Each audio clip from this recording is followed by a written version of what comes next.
যে বেগম খালেদা জিয়া হেঁটে গেলেন, হুইল চেয়ারে আসলেন। একটা মানুষকে একাকিত্ব, নিঃসঙ্গতা এবং সঠিক চিকিৎসা না দেওয়া কত দুর্বিষহ অবস্থা ঠেলে দিতে পারে তার উদাহরণ হচ্ছে বেগম খালেদা জিয়া।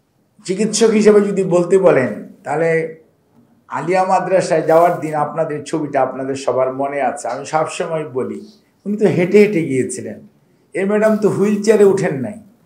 কিন্তু আপনারা 2020-এর 25শে মার্চ যখন ওনাকে বিএসএমইউ থেকে ছাড়া হয়েছে তখন খেয়াল আছে আপনাদের, হুইল চেয়ারে আমাদের মানে ম্যাডাম সাবেক 3বারের প্রধানমন্ত্রী হেঁটে গেলেন, হুইল চেয়ারে আসলেন।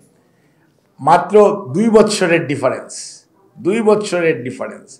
এবং একটা মানুষকে একাকিত্ব, নিঃসঙ্গতা এবং সঠিক চিকিৎসা না দেওয়া কত দুর্বিষহ অবস্থা ঠেলে দিতে পারে তার উদাহরণ হচ্ছে বেগম খালেদা জিয়া।